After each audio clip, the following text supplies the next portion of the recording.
Welcome everybody to the Three Gun Show. This is a special Sunday edition with our buddy Ben Peterson from Hyperfire. Ben, welcome to the show. Thanks, Dave, man.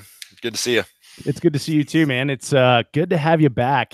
I'm pumped to chat with you today because that last time you were on the show was at the Jeff Kirkwall Memorial match, and we were talking briefly after the shooting had ended, and you brought up an interesting topic, and we've talked about it a little bit since then, and we think we have a good topic for the show here, and that is physical training for competitive shooting.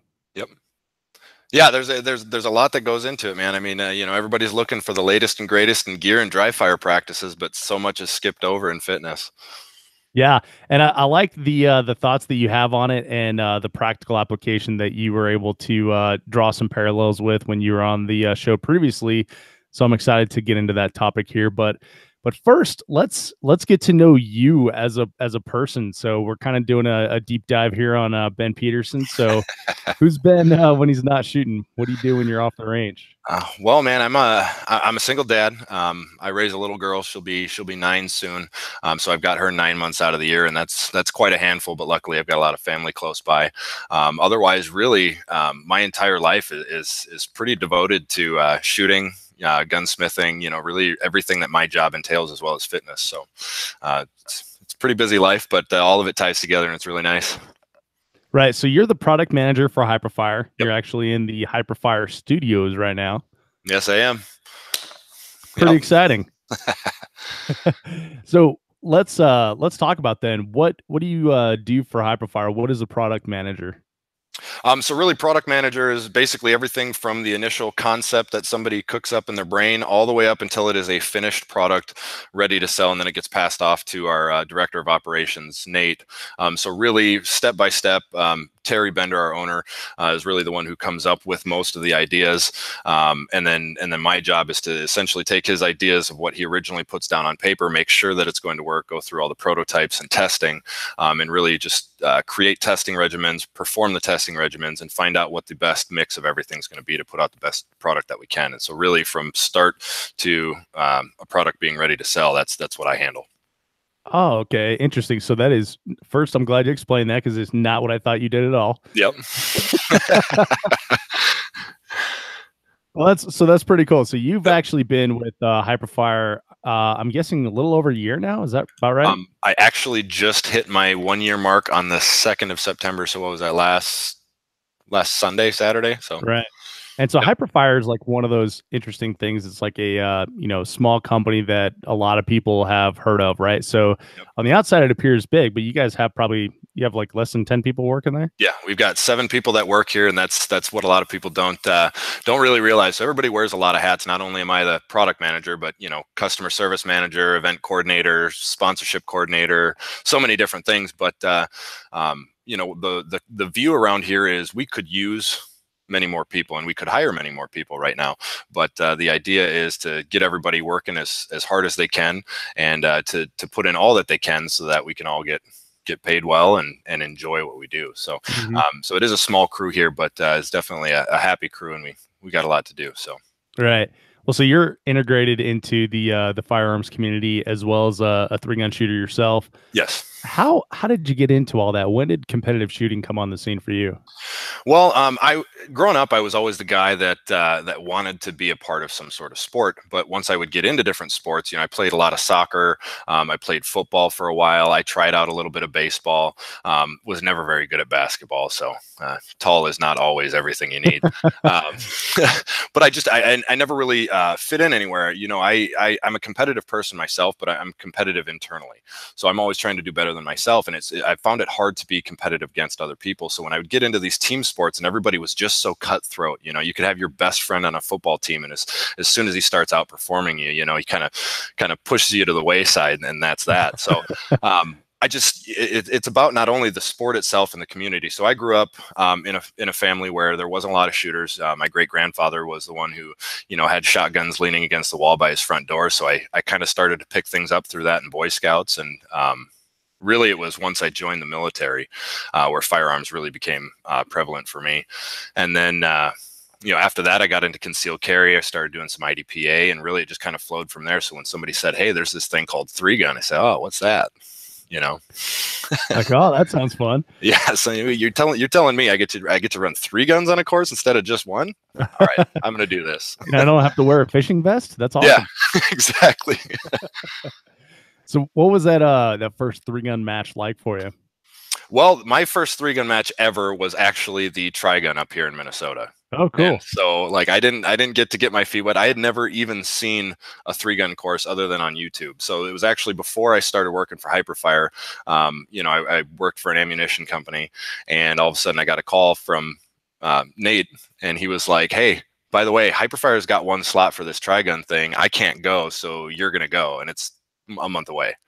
So luckily I snuck into kind of a preparation class from Minnesota 3-Gun Group, and so I got one class and then just jumped right into the Tri-Gun. And so it was an interesting experience. But right away, that very first match, I found exactly what I was looking for, and that's just, a gun goes down, people are handing you their $4,000 or $5,000 shotgun, saying, "Here you go, man, just go ahead and use this." And I'm going, "Wait, are you serious? You just handed me the keys to your Ferrari, dude." And so it was instant for me.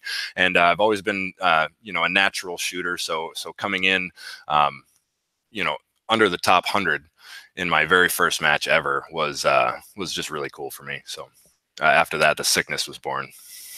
Yeah. Didn't take long, huh? Not at all. So what was it about the match that you liked so much? Was it the camaraderie only, where you're seeing, like you said, people handing you their guns if you're in need, or was there something more to it than that? Really, it was a deeper look at everything. I'm the type of person, I'm extremely inquisitive. I have to know exactly how everything works, and so the inner workings of the people involved, as well as the stages, and finding out that there's so many different ways that you can get that upper hand. And so just really analyzing each and every stage. I mean, the Tri-Gun up here is oftentimes 12 stages, and you've got jungle runs to small base stages and everything. And so just seeing the real, large dynamic of 3-gun, just every aspect of it instantly pulled me in, and I had to know more about all of it. Right. Well, so was it one of those things where you realize, like, oh, I'm a little more deficient in this area than I thought I was, and now I want to improve that, and then just kind of end up being a whack-a-mole thing over the years? Yeah, exactly. And that's, it's very similar with my job here at Hyperfire as a product manager, is that my specialty is finding out where the flaws are and fixing them. And the best part about it is you improve in one area and suddenly that's your best area. And then you're going, "Oh, crap, now I got to work on these other areas." So it's just always a constant, progression upwards with your different skills. And I just love it. There's never a point where I feel like, okay, I'm here, there's nowhere else I can go. There's always more to do. And I absolutely love it. Yeah, one of the things I really like seeing is friends that will say, like, I feel like my pistol game is not as good as it used to be. And like if I know that person and I've shot with them for a long time, like you can watch them and evaluate. No, it's not that your pistol skills have gotten worse. It's that your rifle skills and your shotgun skills have accelerated so much from when you started that you haven't brought the pistol along with it. Yeah, exactly. And that's really what a lot of it was for me this year. I came in about halfway through the season last year. So a lot of it was just, hey man, hit all your targets and don't get DQ'd. And then this year I started actually looking into what skills I had to work on. And so I've always been a very proficient rifle shooter, and shotgun came naturally. So I was like, hey, I got to work on my pistol this year. And it's the exact same thing. Suddenly people start saying, "Whoa, where'd you come from with that pistol?" I'm going, "Yeah, but did you see that crap shotgun worked?" So it really is. And that's, again, that's part of the amazement to me, is it's like, okay, now I've spent an entire season working on my pistol, and so I'm just going to focus on rifle for a while now. So, yeah, I love that part of it, and I also hate that part of it too, because it's very difficult to manage all three platforms at once, and then all the other things that you need when you're shooting 3-gun, you need to manage and get better at each of them. Like it's very difficult to put all that together. It is, and you can tell, especially when you run into those shooters that are like, "Hey, man, I've got maybe 2 days a month that I can actually work on this stuff," versus the guy who can actually do it all day, every day.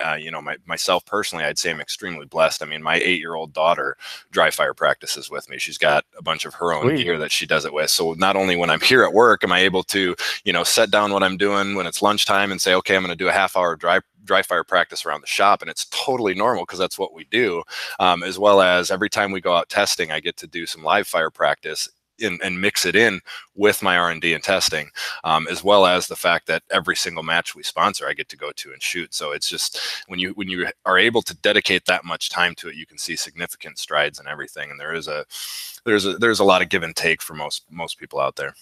Mm-hmm. So in your role as product manager, do you ever feel like the work that you're doing with like the firearms, live fire testing and stuff like that, is that all something that you can view as training, or does it ever cross the point into like, I'm just throwing rounds downrange? It does a little bit, and you got to be really careful with that. I mean, too, especially trying to be, business oriented versus, personal goals. I have to be very careful, and I think anybody anybody in this industry has to be really careful with, okay, I have this block of testing that I have to do, and anything outside of that, I'm literally just wasting our money, because I'm going to have to go buy more ammunition. So it's kind of a slippery slope, I feel like, in the firearms industry when you work in it and you want to train in it. So what I try to do is do a lot of planning before I go out to the range and say, okay, for instance, I'm testing triggers and PCCs. So yeah, I can set up a little bit of a course and actually, not only get the testing and R&D that I want to out of this, but get a little bit more value in progressing as a shooter, because me progressing as a shooter isn't just for myself, it's for the company as well. You see me all the time on Hyperfire's social media. So me becoming a better shooter, getting more of a spotlight, meeting more people helps the company. So when I'm doing company work, R&D out in live fire, it's just figuring out how to tie that in and not go overboard. It's a delicate balance, but it's relatively easy to keep the more you get into it. Yeah. Yeah, that's a tough one where you're when you got it like a so for me, I look at it in the form of like content versus like actually training. Like I need to go get film of me shooting this gun or testing this little thing out. And then like how can I treat these as drills and set up drills that are going to be good to film and good to learn with and things like that. So there is that whole balance, and I think planning helps a lot with that as well. It does. It helps a lot with it. And the other thing that, at least from my aspect, everybody has their own opinion on things, but I feel like as shooters get more and more into 3-gun and into their training, they forget the basics. And coming from a guy who I've been teaching concealed carry as well as getting into competitive training, is that people will get down their smooth, consistent trigger pull and things of that nature, and then they just want to jump into, okay, I'm going to run from point A to point B and shoot all these targets on the move, and it's like they never go back to the basics. So really, if you're mindful of that, I have a whole database on my computer of different training drills from basic all the way up to advanced.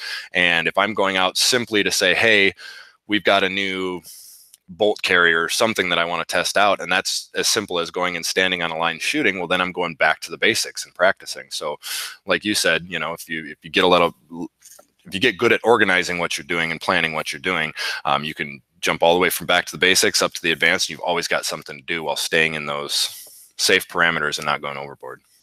Right. And then still being able to say, like, look at all the work I got done, boss. Exactly. See, and I had fun doing it. Yeah, exactly. Well, when you and I were talking, I think this was when we were at TriggerCon, you were telling me about the origin story of Hyperfire. And I thought it was like super cool because I didn't know anything about it, but it didn't actually start as a AR-15 trigger company, right? Like this was the idea was something completely different. Can you tell us what that story is? Because I think it's pretty cool for the audience to hear. Yeah, of course. But I guess before I start there, it's kind of cool to keep in mind that this is the way every single person at this company is. We don't come in here with the knowledge from, I've worked at 5 other firearms companies before, so I'm just going to bring all the same way of thinking, all that kind of stuff in here. I personally come from building hot rods and high-end motorcycles, and as well as being a maintenance man for everything. So you get a lot of different knowledge there. Terry, our owner, is the same way. So he came from a background of engineering, but working for companies like Honeywell, where he's designing industrial products and things of that nature. He just was a firearms enthusiast, loved firearms, and decided, you know what, I'm going to build a sniper rifle, 50 caliber, in an AR style platform. But if you know anything about our Barretts, they're extremely heavy.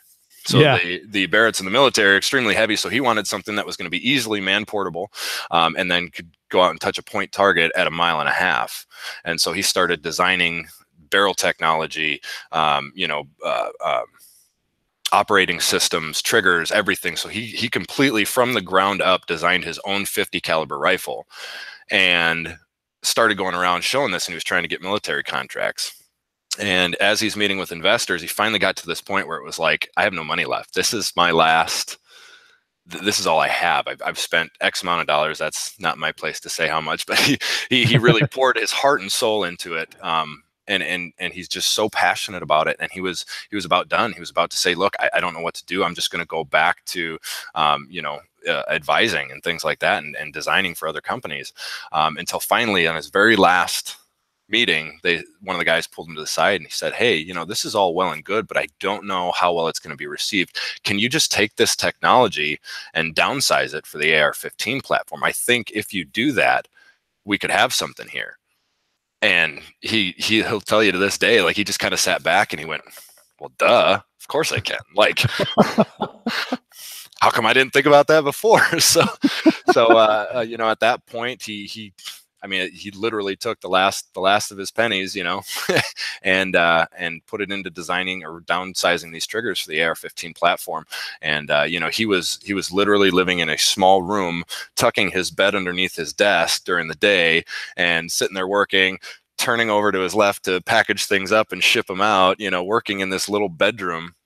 And next thing you know, he showed up to Rock Castle in 2013 for the Rock Castle Pro-Am, and just gave a few of them out. Didn't even bother selling them. Just said, hey, here, guys, check these out. And there's guys to this day that I just actually saw at Rock Castle Pro-Am this year that are saying, I'm still shooting that original trigger that he gave me back in 2013. And from there, it just instantly was born. I mean, this company has grown so much, even through all this Trump slump stuff that everybody's talking about and everything. Our company's continued to grow, all because of those original ideas, all because of an original passion from Terry. And every single person that has come on board since then has a passion for what we do here and their specific job. So it's been an absolute phenomenal ride. I mean, I've been working with Hyperfire for about a year and a half before I actually started working here. We used to use our enhanced duty triggers in the law enforcement rifles that we used to build. And you know, everybody that works here fully believes in what we're doing, the products that we sell. And it's just really created an amazing atmosphere, an amazing backstory. That is such a cool backstory. I love to hear about, you know, people that have like something unique and a new idea and then go off to start it, bet the farm, and it totally worked out. That's badass. That's like the American dream. Yeah, exactly. And that's one of the cool things about our technology. You know, I said everybody comes from a different background around here. You know, in the AR-15 or firearms industry in general, we've all become used to the norms. There's certain things that we don't see as a problem because it's what everybody's always done. Yeah. And so the philosophy here, and Terry, one thing that Terry holds so true to is that, okay, well, you may not see this as a problem, but it could be better. So the moment you make that, like the moment our triggers were made, people are going, oh crap, I didn't know this could be better. So you're telling me there was a problem and I didn't know there was one. So we're essentially creating a problem and the solution at the same time, which is really kind of a cool thing. Yeah, it is pretty cool. You know, I'll be honest, like I was kind of hesitant to try one out just because you get stuck in the like the modular drop in, just toss in the pins and put the set screw down and it's ready to rock, right? Yeah. And I looked at that and I'm like, okay, well that's a whole lot of shit to pack into a receiver.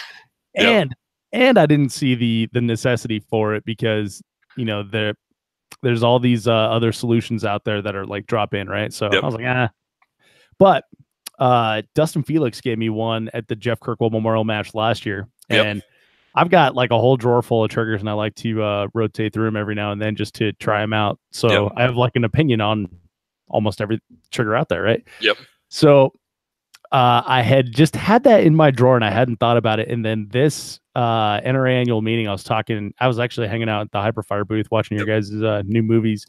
And I was talking to Jake Latola, and Jake is like, or I was like, well, so why do you use this trigger? And he said, because science. And, you know, Jake is an engineer at 3M. And I was like, okay, well, maybe there's something to that. So I went ahead and put it in my my rifle. Been testing now for like a long time. It's actually a great trigger. So I was wrong. Hey, but it's so easy to get stuck in that, this is the way we've always done it. This is the doctrine kind of Yep. thing. And that's one of the big things I really hated about the large aerospace company I worked with is they were very against doing new ways. Like I remember watching one of the very first launches of SpaceX on broadcast television from work at the competitor, and all the old dudes that were standing around were like, "Oh yeah, that'll never work. It's gonna blow up. Well, just watch, it'll blow up." And then it didn't blow up. It actually managed to stay. And Yeah. I'm sitting there thinking, like, you guys are like dinosaurs and saying that asteroid's not going to hit us. But then, but again, it's so easy to do that I did the same thing with like, the trigger technology and stuff Yep. like that. When we should be like rooting for new and innovative ways to do things. Well, exactly. And that's what a lot of people, it's like, here, you work for us now, drink the Kool-Aid. Yeah. Or hey, your buddies all shoot this trigger or that barrel or this optic, like you have to be the same. And it's really, you don't. And the thing is that new innovation from one company breeds new innovation from another company. So if we're going to progress as an industry, you need that new innovation. And so I absolutely love when people come up to me and they're like, hey, you know what? I have been a Geisley or Timney or CMC fan for all these years. I tried your stuff and I absolutely love it. But these guys are local to me, so I'm going to stick with them. Or these guys have done right by me in the past for something, I'm going to stick with them. I have all the respect in the world for that, but at least they gave it a try, because that's going to breed that new innovation. But like you said, people that just get stuck in the mud, you can't do a whole lot about that. And everybody did that with these triggers. They said, oh, no, it's a big gimmick. They throw those 2 extra springs up top and say that it does something, and I'm not going to bother with it. And then those same people one day have something that breaks at a match, and someone's like, here, put this hyperfire trigger in, and they go, I'm sorry, I didn't mean to say that. I didn't mean to do that. I'm going to put these in all my rifles. It's like, well, fair enough. You found it on your own.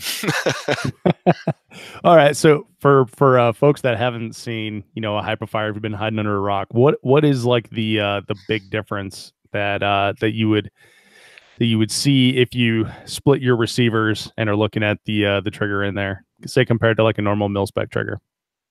Visually, it's going to look very similar, except for number one, the hammer profile is going to be quite a bit smaller, and then you're going to see 2 separate new toggle springs up top that face, front to back, and that's going to be the big identifier when you open a lower receiver and see that. Otherwise, just looking, from the side of the rifle, as of 2018, all of our triggers have a ribbed backbone on them, so you can tell distinctly, even without opening the rifle, whether it's got a hyperfire trigger in it or not. I gotcha. Yeah, mine's one of the old ones that does not have the rib backbone on it.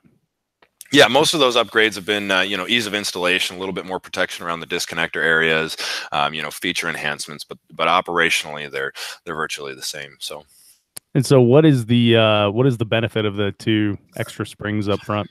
So those 2 extra springs, what they do, it's called our cam over toggle engine, and it works just like a compound bow. So when that hammer is brought back, and if you play with one, if you've ever played with one, manually by hand, you push that hammer back. It's really difficult to push back, but it hits a certain point and it just drops. It becomes almost weightless. And so the point of those springs is that they're putting downward pressure on the hammer. So when the hammer's in its reset position, it's actually relieving sear pressure. So your trigger pull weight is coming from your hammer spring, your trigger spring, and then how much pressure there is on the sears in your trigger. So we're relieving that sear pressure, which allows us to use actually a heavier hammer spring because we're putting downward force against it. But once that system cams over its midpoint after you pull the trigger, it then adds that same spring force going forward to give added pressure on the and hitting the firing pin harder. So in historically speaking, if you're going to mess with sear geometry, it's just unsafe because it was designed a certain way. And if you're going to mess with springs, it can become unreliable. That's where you get in your light strikes and things of that nature. So we're able to get down to that 2.5 pound pull range and have a very clean, consistent pull, nice, positive break. Once that break happens, you don't feel any of the mushy over travel. And then when the trigger actually resets, it's not pushing your finger back forward. So really, we've taken all of the areas where you're saying, well, if you want this, you're going to sacrifice this. We've taken all that and said, no, that's not good enough. So now you get that clean, crisp 2.5 pound pull, harder hitting hammer energy, and you maintain all of your reliability. And all of our triggers are drop test certified. Sweet, interesting. So Where's the next gun? What's the next product it's going to be put into? We've actually, I've put out a few posts on that on our Hyperfire page. I've got a lot of people asking for the what is it, the IWI X95 or X93. Yeah, We've got actually people asking for Benelli M2 triggers. We've had some Ruger 1022 Inquisitions, the SCAR and ACR AK-47. If I had to guess which one was next, I would say we'd probably get pretty close to doing an AK trigger, just since that's one of the more commonly used. But we've also got a lot of questions about the Scorpion. The Scorpion and the IWI are probably the highest two next in the rung. So between AK, Scorpion, and the IWI, I think one of the three of those is probably going to be next. nice. Oh, that's interesting. I guess the X95, like people are looking for other options because those bullpups, man, it's so weird how the trigger works. I guess weird in like the traditional context, right? Because you're triggering your hammer like right up here, but those have like the big long connectors that run the full length and everything. Yep. So that's kind of interesting how to solve that problem. Oh, and that's just it. We haven't even gotten to the point of looking into it yet. We do have some more things in the hopper for the AR-15 for this year, or for next year. We just released our new safety selector that's actually having its official release on the 18th of this month. But next year we've got some more potential trigger options and other parts coming out for the AR-15, and I would imagine that next year will be when we start the R&D and development on some of these other trigger platforms. Nice. So you guys have a grip. You're adding a safety. Got the triggers. What are compensators? Compensators. Yep. Right. So those are the big ones that we have right now. And then we've got a charging handle that we've actually had some samples of during SHOT Show this year. So that one is kind of in it. The next one in the hopper, we just got a few final things to finish up. And then things I can't quite talk about yet are some more trigger options. So these ones are going to be pretty crazy. So nice. Well, if you got a notepad next to you, add this one to the list. So I've got this IWI Galil Ace, yep. Right? Yep. AK like, and the trigger on it is like super. Let's see if I can get some white behind me. Super long, and oh wow, yeah, it's kind of mushy. It's mil specky. Yep. And it's funny because like when I picked this up, I'm like, well, that's not bad for an AK. And then I was shooting it back to back with my my 3-gun rifle, and it's pretty bad when compared to like a match trigger, Yeah. It's not too bad when I shoot like a mil spec AR trigger next to it, but yep. Once you get out like something decent in like the 3.5 pound range, yep, it needs some love. Hey, I'd be more than willing to see what they look like and play with it. That's kind of that's where ideas come from, man. Just take a look at them, see what happens, and if it looks like a good market, we go for it. Sweet. Yeah, I'll I just broke that one. We'll have to connect you to get one that works. Oh. All right. Well, Ben, so it's cool you guys are up to cool stuff. I like to see the innovation come out. Terry's an interesting dude. Met him for the first time at NRA annual meeting, and just seems like a pretty interesting person to have on staff. And it's nice to have like those visionaries that look at things and think like, oh, well, this can be better, Yeah. Yep. When you look at a lot of those guys that are really heavily into engineering and science, and a lot of times they work best in their little cubby hole, stuffed away somewhere else. They don't like to talk to people, and that's one of the things I absolutely love about Terry is because, I understand what he's talking about, no matter how technical he gets, but then it's easy for me to translate for him when he's talking to people. But what I love about him is that he's always willing to talk to you. He may not always. You may not always understand when he starts getting really technical with things, and he may not catch some of the jokes and things like that at times because he's thinking about the next technical thing he's going to talk about. But just really a phenomenal guy. And one of the things I love most about him, I think I said it before, that most other people don't get to see, is that he is just so kind-hearted for everything. Like every single day that he comes in here, it's not just, okay, what can I design today? Oh, everybody leave me alone. It's like, no, how am I going to take care of my guys today? Oh, you need this? All right, done. Take care of it. We got you. And so his mind is always going towards, how do I take care of my guys? How do I design the best products possible? And how do we take care of our customers? And it's just amazing. That's pretty great. Yeah, and we've I've heard some cool customer service stories from you when we were hanging out at Trigger Con. So Yep. it sounds like you guys are having you guys are having some good successes in that front as well. So that's Yeah. great to hear, man. Well, Ben, the main topic that we're here to talk about is something you mentioned in passing when we were at a Jeff Kirkwell Memorial match, and I thought it was pretty interesting. You said that you're overcoming an injury, and so you've been just getting back into working out hardcore recently, and you said Yep. that you noticed in those in the shoot off, the stand and deliver type of stuff where you're nice and stable and everything, just keeping your long guns held out more was much easier lately because of the physical training that you're putting into. Give us a little bit of background on that and what you meant by that. Yeah. So, I mean, completely long story short, I'm actually medically retired from the military. I got medically retired back in 2012. It's due to some spinal injuries and a lot of arthritic type symptoms. I had Lyme's disease, meningitis, a whole ton of stuff. Had to learn how to walk again. So, Damn. over the last, I'm glad you're here, man. I know, right? So over the last, about 7 years, I've been dealing with all of these things, and I was never supposed to run again. I wasn't even supposed to walk again.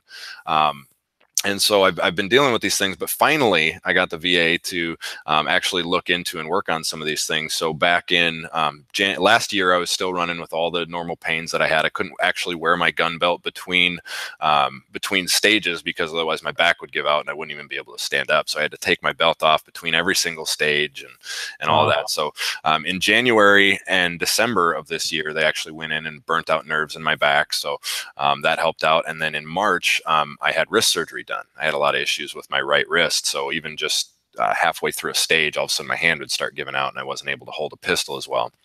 So there was a little bit of things with that. But after my wrist got fixed, I started doing some more training, got back to my dry fire training, and I kind of got right back to where I was before all the surgeries. And all of a sudden I had this break for about a month and a half where I didn't do any matches and I didn't do any dry fire training. But being that my wrist and my back were finally better, I started hitting the gym again. I started hitting it really hard. I've always been a fitness enthusiast. Back when I was in the military, before I got hurt, I was 225 pounds at 6'3", in very good shape. And so what I noticed in that month and a half was the only thing different that I had done was getting on a slightly better diet, nothing crazy, but hitting the gym every single day and being very deliberate about what I was doing, working on certain things that would benefit me in 3-gun. So thinking of all of the motions that we do in 3-gun, all of the different muscle groups that you use, building up not only strength, but stamina in those muscle groups.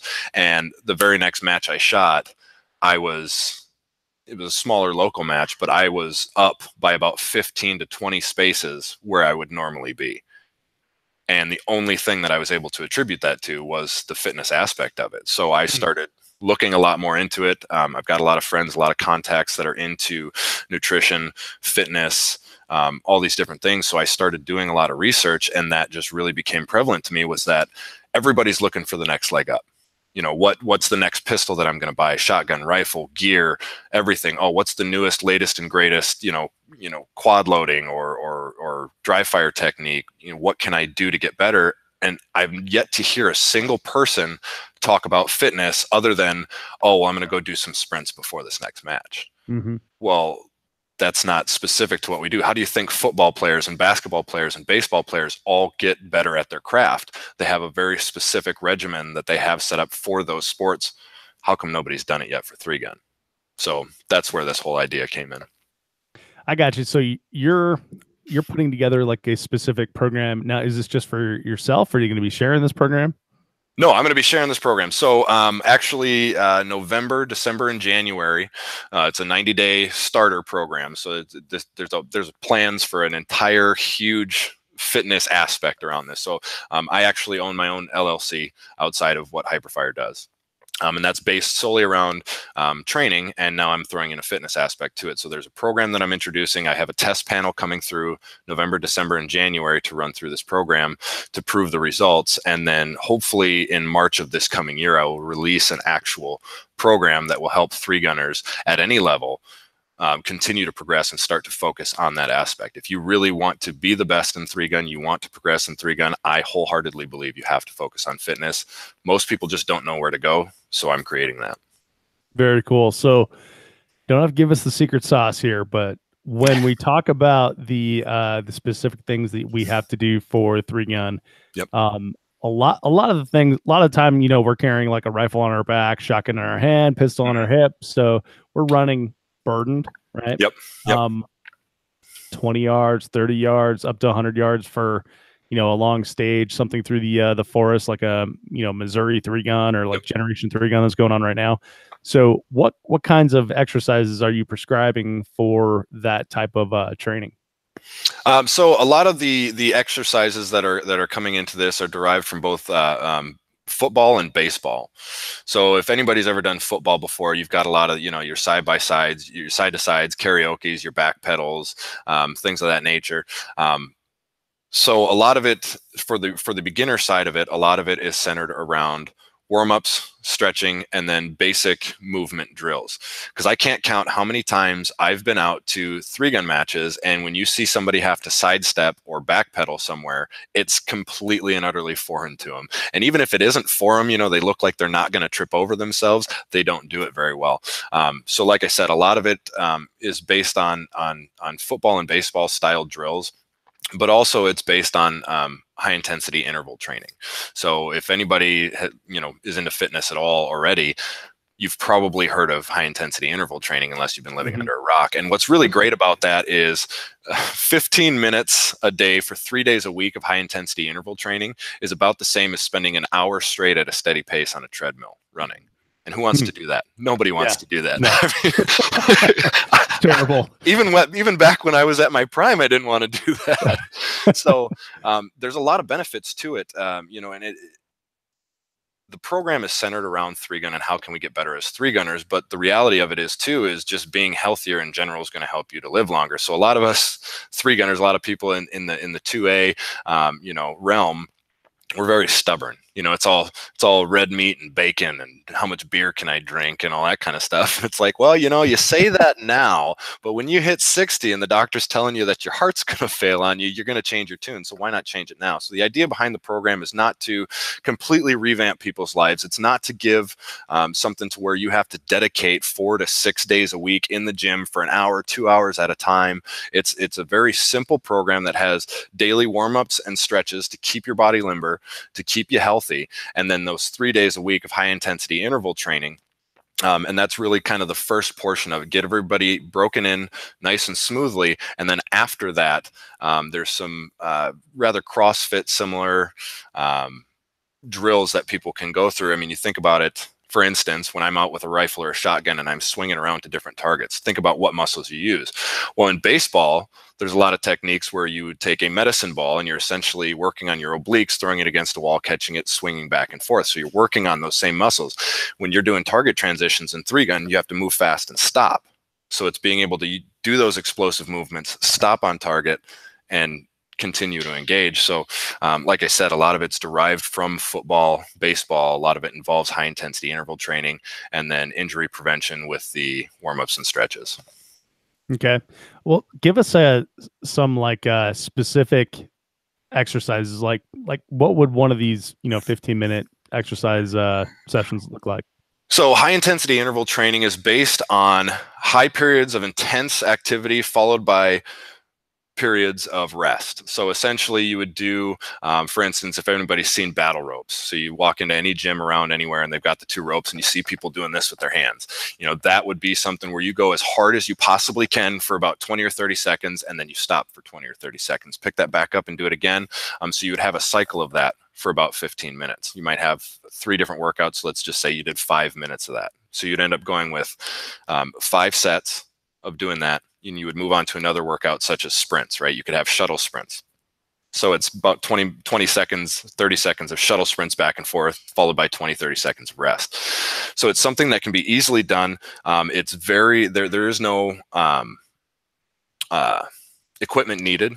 I mean, there are certain ones if you want to do, you can get equipment for it. But you're talking things like, even if you ride a bicycle, even if bicycling is your thing, you've got a bike sitting in the garage, you've been meaning to take it out, you can go out and ride your bicycle, go as hard as you can for 30 seconds, rest and coast for 30 seconds. So things like shuttle sprints, if you've ever heard of 60-120, so it's 60 seconds of sprinting your heart out and then 120 seconds of just walking. So it's anything that extremely elevates your heart rate, gets your blood pumping, and then suddenly you're kind of shocking your body into this wave, right? Your body never has time to catch up. But when you're doing a long-term run, for instance, a steady pace jog for an hour, your body hits a certain point and it just stays there. And eventually your body becomes comfortable there. Not to say that your legs aren't burning and your lungs aren't burning, but your metabolism isn't doing what it's supposed to be doing. So that's why this 15 minutes, 3 days a week is more effective.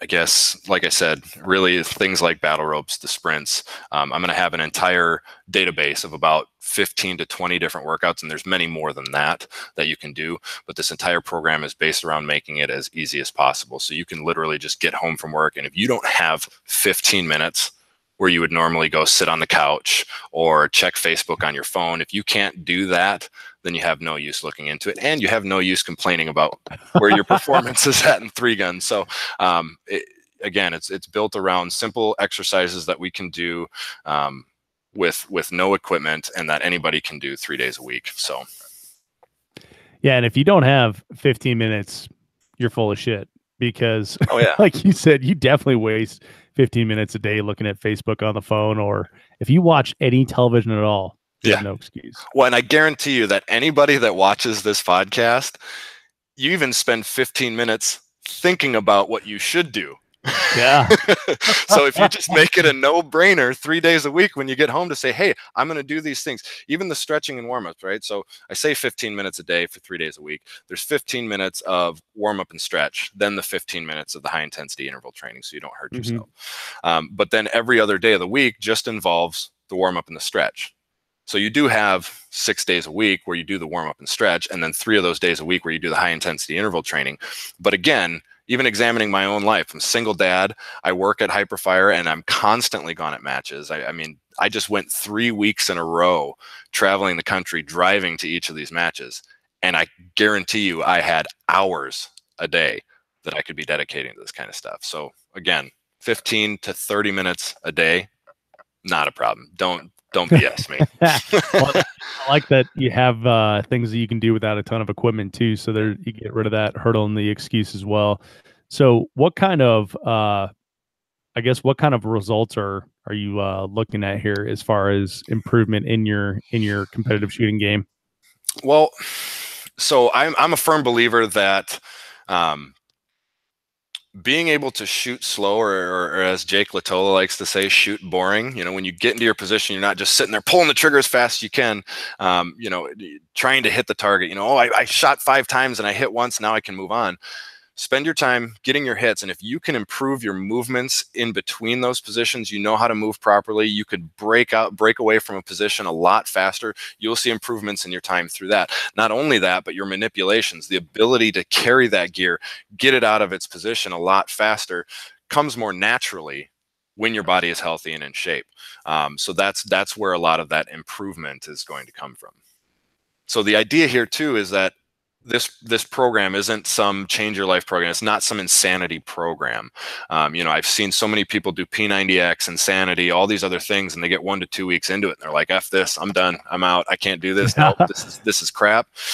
So this, again, thinking of all the people that are actually involved in our industry and in competitive shooting, they're not the kind of people that are suddenly going to go change their lifestyle so they can be good at 3-gun. So if you can improve in small increments and show people that, hey, this is going to work, eventually you create that drive, you create that desire to go even further. And that's where the more in-depth, more advanced fitness instruction that I'm getting into is going to come from. So the idea is get them started slow, get them seeing results right away, because I guarantee you every single person that does this is going to see results, unless you're, you know, already a marathon runner, and this program isn't going to do anything for you.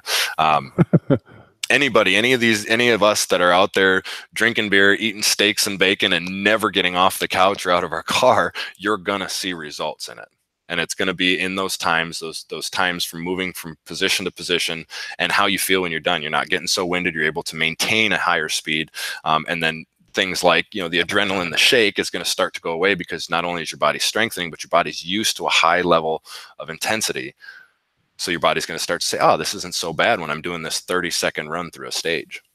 Right. No, those are some real tangible benefits. Yeah. When you talk about the putting yourself through regular stress, then Yep. when you're on that stress on the weekend, it feels just like a normal state, and your body's like, okay, this is what we do. We know about this state here. Exactly. This is our home.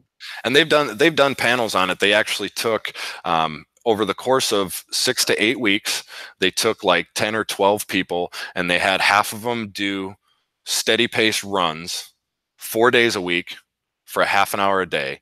And then they had the other half do high intensity interval training, 15 minutes a day, 3 days a week. And the people that were doing the high intensity interval training could handle they had twice as much stamina as the runners at the end of this period. So this high intensity interval training, this shocking your body into a constant state of, oh, I'm up here, oh, I'm down here, and giving your body that shock, your body eventually naturally starts to be able to handle more stamina, more stress. And it's actually been proven to strengthen your heart for the long term. It burns more fat over the course of 24 hours than any steady pace run, all of these different benefits. So over the course of time, over even one season of 3-gun, you are going to start to see those benefits. And the great thing about us all doing 3-gun is everything's tracked on practice score. Everybody writes down their scores everywhere. So you will be able to see a steady improvement. Now, granted, I can't do anything about your shotgun breaking on you, but I can make you move faster on that stage. Right. I love that. So for me personally, I've told the story on the show many times that I used to do a lot of obstacle racing, Spartan races, Tough Mudders, Warrior Dash, things like that. And when I started getting serious about wanting to improve and make the races go smoother and everything, I joined a CrossFit gym here in Colorado. And I remember talking to the one of the owners, Jesse. And actually, I don't know if I ever told him this, but I should. And we were talking about that. And I'm talking about goals and everything. This is like just a consultation. And I'm like, I want to get better at climbing the rope, climbing walls, running. That's like my primary. And he's like, okay, well, we're gonna get you squatting heavy. We're gonna get you deadlifting and cleaning, and that's gonna make you a better runner. And I was like, this guy's full of shit. Like, that doesn't make any sense whatsoever. Because in my mind, I was just thinking like, well, to get better at running, you just run, right? Yeah. But nah, he was right. And like in just 2 months after I started working out there with lifting heavy and the high intensity workouts that you're doing, because nothing we ever did was any longer than like 14 minutes or anything. Yep. But a race is several hours. So I couldn't match that up. Yep. But then I went and ran a 5K and took like 3 minutes off my time that I had been bumping on for like the longest time. Yep. And I was like, oh, Jesse totally knew what he was talking about. Weird. I owe him an apology. Yeah, and that's what this is based on, is that you don't have to do all these things that you see all over the place. Again, there's not all the running 5-10 miles. There's not, all this stuff. If you can do, I guess if I told you that you can do a smaller amount in a shorter period of time, you just have to make it a habit. Would you not do it? Or are you going to sit there and continue to say, well, I'm going to do a couple sprints 3 days before this match, and then I'm not going to do anything, but I'm going to complain when my performance is poor? No, you're not going to do that. I mean, not if you want to be a better 3-gunner, you got to listen and you got to do it. And this is an easy way to do that. Right. All right. So it's Sunday here. Yep. You've got the work week coming up, and then you've got a Saturday. So including today, you've got 7 days. Give us an idea of what your personal training regimen looks like over those 7 days. Over the next 7 days, right now I'm in a lot of the movement drills. So I'm actually in this whole program. We've been talking a lot about the high intensity interval training. There's actually going to be 90 days to it. So there's 30 days of the high intensity interval portion. There's a 30-day more aerobic portion to get your body more limber. And then there is a 30-day more of your strength training portion. So right now, I am in more of the movement, more of the aerobic portion. So tomorrow I've actually got shuttle sprints. So that's my main thing tomorrow. And then on Tuesday is just a stretch and warm up day, keeping muscles and everything limber. Wednesday, I've got a whole plethora of football movement drills I'm going to be doing. So it's involving karaoke, side shuffles, sprints, cone drills, all sorts of stuff like that. Thursday, again, is going to be another warm up and stretch day. And then Friday, I haven't quite figured out what I'm going to do here. I'm actually in the phase of testing out certain workouts. So I haven't quite picked what I'm going to be doing on Friday. I got you. So you've got a workout day, rest day, workout day, rest day, workout day. Essentially, you're still doing something every day because you've got 15 minutes of the warm up and stretch routine. But that's just to keep your body limber. Again, the idea behind this, I personally am the guy that has a typical workout regimen of lifting weights. There's the arm days, the chest days, all that kind of stuff. That's what I'm normally doing, but I'm completely getting rid of that right now to make sure that this program is working. So I am in that the movement drills phase of checking everything out before I really start this test panel in November. I got you. So is are most of the workouts you're doing outdoors? They indoors? What kind of space do you need to do it? They can really be done either. It's just dependent on what's available to you. A lot of people that I have met don't necessarily have access to a gym or something like that they can do it at. But I know tons of people they've got a backyard. If you simply have a backyard or a park that you can go to, it's extremely simple to do. And again, this stuff doesn't require any type of equipment. However, doing things like the cone drills and stuff like that, helps to go buy a cheap set of flag football cones or something like that to do these. But you can truly do it anywhere. I know people who do workout routines like this in the parking garage at work. They take, they take 10, 15 minutes after they're pulling back in, parking their car from lunch, and they say, you know what, I'm going to do this real quick. Let me throw on my tennis shoes and do it. And that's what this whole workout is based around.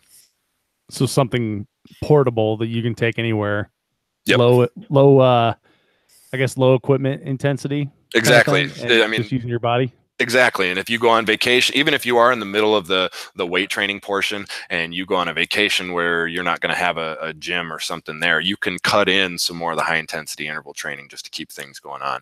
And you can do it anywhere. So there's small portions that may require you to do some weight training. But right now, currently, I'm looking around us as competitive shooters. What do we have that I can substitute for weights? Okay. So, I mean, heck, if you can be doing the workouts with the firearm that you're going to be using for it, why not? Mm-hmm. So. Yeah, shoot this Khalil here. That's a husky little fella. Exactly. And so when you're going to be working on shoulders, and a lot of the workouts are helping you strengthen your shoulders for that ability to get your rifle up, stop it, and hold it out there so you're not getting shaky if you're going for a target that just you can't seem to hit. And so why not use that same rifle that you're going to do it with? Yeah, that makes sense. So if you can do it like your basement or your backyard or something like that, that would help out. Exactly. And and I apologize for not being able to be a little bit more direct on that. I'm actually, like I said, I'm in the phase of testing out the workouts, and if something's not working out, not feeling good, really, once I physically do it, I'm going, I don't really see how this relates. I'm getting rid of it. So there's a lot that's going to go into it, but yes, the ability, the thing is like we have 3-gunners ranging all the way from youth 3-gunners at 10, 12 years old, all the way up to guys that are just simply doing it for something to keep them active at 70 years old. Yep. So the idea is for this entry level portion, what works for everybody, then you can advance from there.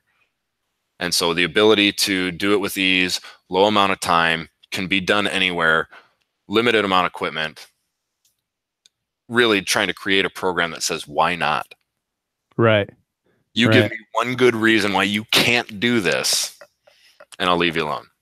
I like it. So when you do have your program available in the springtime here, yep. Where is it going to live? Where are you going to make it available at?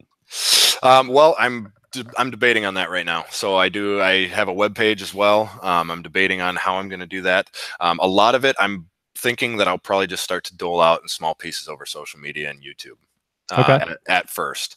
And if it gains a lot of traction, if there's enough of it, then I will be finalizing it, putting it on the website as a package that you can buy, either that or an online access sort of thing. But the other thing for me too is it's more of an enjoyment piece for me. So I'm still in debates of whether this is something that I'm just going to continue to piece out online and let people just kind of do it as they may, or if it's something that I actually want to sell and maybe potentially create a business around. I'm not quite sure yet, but I'll get more of that figured out. But definitely social media and YouTube first. Right. So for those that are listening on the podcast later, Ben just did the international making it rain symbol when he was saying pulling out the exercises for a visual for you. I'm just going to be making it rain out there. Here you go, guys. Rain exercises. Fitness program for free. Well, Ben, where can we follow you if we want to be the first to check that out and to see the programs you're putting out? So even starting over the next couple of weeks, I'll be releasing just brief little videos. Won't be descriptive on anything, but you can catch them either on my Instagram channel, which is BP_3gun. Or you can catch them on my Facebook page, which I actually do not have a business Facebook page, but my personal Facebook page is just Ben Wrench Peterson. So you'll be able to find them at either of those two spots. I will be having a new Facebook page coming out that'll coincide with that. But the main spot where you're going to start getting to see stuff even now is going to be the BP_3gun on Instagram. Very cool. Well, we've got your Instagram linked up in the YouTube notes here, and we'll put those links in the show notes as well. And Ben, if you do get that Facebook page, let me know, and we'll send you a link to that your way. So final piece, which I think is like kind of a foundational thing, but we did skip over it when we got to the sexy stuff, which is like the actual physical fitness, is nutrition. So yes. when we're at a match and they're like, oh, hey, match food's available, usually it's something, guilty, savory. It's probably got some French fries added to it. Burgers and beans, ribs, all that kind of stuff. Exactly. So let's talk about the nutrition piece. So I know from the sports that I've competed in as well, nutrition's huge. Day yes. of nutrition during a race or during a match. But what is like your nutrition plan, or what is it going to look like for I guess weeks and months leading up to a match? Really, the nutrition side of it, I have a lot of different things that I've tried. And the hard part with nutrition is everybody's different. I can tell you the basic cookie cutter stuff that any fitness person's going to recommend to you. Eat nuts and avocados and cut out carbs on these certain days. You can try carb cycling, all that kind of stuff. The idea around this program is you still can have a lot of the things that you have grown to love over the years. It's just knowing what portions in moderation to do it in, as well as things like when you're in active sports. There's a reason when we were all kids playing sports, they brought out orange slices and bananas and things like that. The potassium, the vitamin C, the amino acids that's in all that stuff really helps you out. So there will be some recommendations that go along with that, but again, not causing shock to everybody's system who's used to eating again steaks and bacon all the time. There isn't going to be, hey, you need to start eating kale and avocado. Just sticking with a lot of your chicken, rice, fish, vegetables like green vegetables, broccoli, asparagus, Brussels sprouts, things of that nature are all very good for you. And if you can just tune a little bit more of that into your diet, it'll be a lot better for you. So there will be more that comes into that, but I'm personally not a nutritionist. I know I have the things that I stick to. Most of my diet consists of chicken, rice, and broccoli. I mean, I eat that so much, I'm surprised I'm not sick of it. But that's just me personally, because I do delve a little bit deeper into the fitness side. But I actually have a friend of mine who is a entry-level nutritionist, and we're just going to be working on a very basic guidelines that will go along with this fitness program to say, hey, if you want to add just the cherry on top, try to stick with these few things. So it's meant to be very simple, sticking with your basic food groups and just saying, hey, you know what? I'm not going to have that second bowl of ice cream. Oh, no, you know what? I'm not going to drink 6 Monsters while I'm out at a 3-gun event.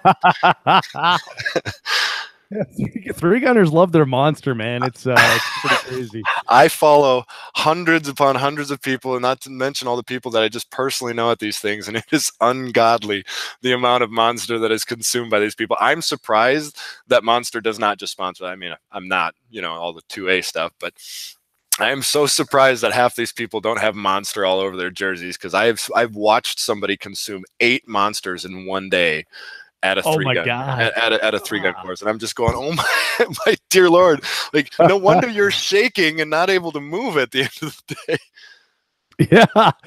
Yeah. Holy crap. So yeah, the worst time I had with monsters when I was driving back from Kentucky to when I lived in Austin. So Kentucky to Austin, I think it was like 14 and a half hour trip or something like that. Yep. And I was going to make it in one. And I left at like 5 something Kentucky time. And man, I drank like way too many energy drinks overnight. And by the time I got to my house and I'm like lying in bed, like I was like literally shaking. I'm like, okay, this is not good. I've got problems here. Yeah, I don't know how exactly. someone could do 8 and still hit a long range target. What do you mean fall asleep? Yeah, that's pretty much what it was. Like, why am I shaking right now? Well, and that's what a lot of it is. So the nutrition side and really the recovery side of all of it is number one, getting your 8 hours of sleep. So I know a lot of us have extremely busy schedules, and doing things like drinking monsters, we feel like it's helping us stay awake. You know, a lot of people in Three Guns smoke or chew. You know, and oh, if I just if I have these cigarettes while I'm driving, I've got 2 more hours to go. On their drive, things of that nature. If you're just learning to start cutting those things out and doing them in moderation. I drink monsters myself. I am no fitness guru. I have no, I haven't been doing this my whole life. I'm just finding the little things to change. So for me, it's okay, after lunchtime, I'm not going to drink any more caffeine. Having a monster in the morning is not, I mean, it's not good for you, but it's not horrible for you if you just do one and you're done. By the time the afternoon hits, you're staying away from things like caffeine, high sugar content, all that kind of stuff. Stick with some waters. You will sleep better, you will feel better, and cutting out a little bit of that monster or sweets or anything like that, combining it with this training program or any training program, you're going to start to see results of losing weight, feeling better, moving faster, all of these things. So again, the nutrition portion of it's going to be very basic, and you don't have to change your entire life to do all of it. So Mm-hmm. Just cutting out the last monster of the day, I think would help. yeah, Just exactly. one. Yeah. Oh, I see people chugging one like when they're on their last stage and it's 5 o'clock in the afternoon. You're like, when do you plan to sleep? Yeah, exactly. Oh my God. Well, it's such an interesting thing too, because when you think about Three Gun and you think of like say just, a 2-day, 3-day match, something like that, Friday, Saturday, Sunday, when you think of it as an athletic performance, almost everything that we do is out of alignment with that performance, right? So Yes. we a lot of times we'll travel overnight to get there early, walks, sleep for a little bit, walk Yep. stages, and then that night we're gonna go out to like a big Mexican dinner with a bunch of friends and have a few margaritas. Yeah. So now we're sleep deprived. We've eaten like shit. We had some alcohol. Maybe we get to bed a little bit too late, but you got to get up early to go to that first stage. So like already that's kicking off the wrong pace. And so then if you take that a little further, you're having PB&Js on the range, or maybe you didn't wash your hands, you're ingesting a bunch of lead now, and Yep. you're catching monsters. Like it's Guilty. pretty easy to go off the rails, Yep. and not quite have it together. So when we talk about like match nutrition, what's like some things that we can bring to a match and eat during stages that are going to give us the energy that we need to continue, but not be that synthetic monster nos type of stuff? Really, actually the peanut butter and jelly sandwiches are really not that bad. I mean, obviously depends on the peanut butter and the jelly that you're using, Yeah. but things like that are actually very good for you. You're going to get your protein, and a lot of other good nutrients from that peanut butter. Eating the carbs with the bread is not a big deal because you're literally consuming it and burning it straight off while you're running through these stages. But otherwise, a lot of things like bananas, oranges, apples, brings nuts. Water, stay away from fruit juices, but you might think about some electrolyte beverages. I get a lot of the little electrolyte packages and I drop them into a water while I'm doing that. Those are the things that are going to keep your body operating optimally, the way that it's supposed to. And just having those little things, it's not about filling you up, it's just about satiating the hunger, so you're not too worried about it and making sure that your body's got some nutrients to consume. I'm also big on protein bars. Every time I'm at a match, if you've ever shot a match with me, I've got one pocket in my gun bag that's always got granola bars, trail mix, protein bars, all that kind of stuff in it.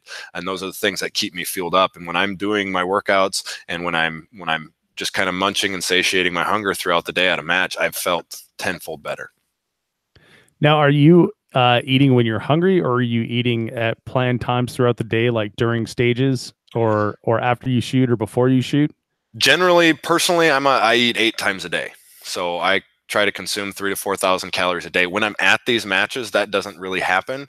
So yes, I try to stick with. It depends on whether the match is an AM/PM format or whether it's an all-day format. I Hmm. do try to eat at certain times a day, and I've been on my diet for so long now that those are the times of the day when I'm hungry. So that is my signal personally. Otherwise, I've also seen a lot of people where they just set alarms on their phone, especially if you are the type of person that just eats because you're bored, or when you are hungry, you just engorge yourself on everything. Set specific amounts that you're allowed to eat and put that on a timer on your phone. Set an alarm, say, hey, eat this at this time, and just let those alarms go off during the day. Everybody's got their phone in their pocket because they're getting ready to video themselves or one of their buddies out on the stage, so you're going to feel it go off. Oh, hey, I got to eat a protein bar real quick, or hey, I'm going to eat an apple real quick. And it's just those easy reminders. When you start getting into those habits, again, you're going to start to feel so much better. So personally, I let my hunger dictate it because I've been on my diet for so long. My body's used to it. But most people should be setting some sort of a schedule or sticking to it, because the thing is, if you don't do that, if you don't snack when you start to get a little bit hungry, and you don't eat the right portions while you're doing that, what's going to happen is you're going to get done shooting for the day, and all of a sudden, once you get there to the main clubhouse or wherever you guys are going at the end of the day, that's when you're gonna be like, nope, screw this, man. I want nachos, I want steaks, I want burgers. That's when it's all going to go out the window, and then you've spent your entire day starving yourself, and now you're just shoveling fast food and crap in your face because you weren't managing throughout the day. Yep, it's very true, and it's easy trap to fall in as well, Yep. especially when you're traveling, because you got that mindset of like, oh, I'm on vacation now. Oh, You know? Casey's Pizza, and oh, yuck, I can't even think about it right now. I just spent 3 weeks on the road. It's disgusting. Yeah, for sure. Well, Ben, how much water are you drinking during a normal match day? And then do you do the like the runner or biker thing where you kind of hydrate the day before? Oh, well, I mean, the thing is, for me, it's 1 gallon a day, no matter what. So Oh, okay. I work out 6 days a week anyways. So it's that normal gallon a day. But when I'm going into really intense periods of working out, like for instance, even during 3 gun events, when I'm at my hotel on the road or something like that, I will do sit-ups, push-ups, maybe some shuttle sprints in the parking lot real quick in the morning to get warmed up, and then I'm going and I'm shooting a 3 gun event all day. So those times, there's usually a little bit more water consumed, but 9 times out of 10, I'm just keeping track of, okay, I bought a 24 case of water. It's in the back of the truck. I know I need to drink X amount of these throughout the day, and anything outside of that, just good for me. But yes, hydrating the day before, even 2 days before, is always a good thing. Making sure you're getting those electrolytes. Because if you're waiting until the day of to do it, you're not benefiting yourself in any way, shape, or form. And that's something all of us should know. We've been told that our whole lives. If you've ever been in the gym, the military, any type of workout routine, even back in school, they tell you need to be drinking water the day or two prior to an event like that.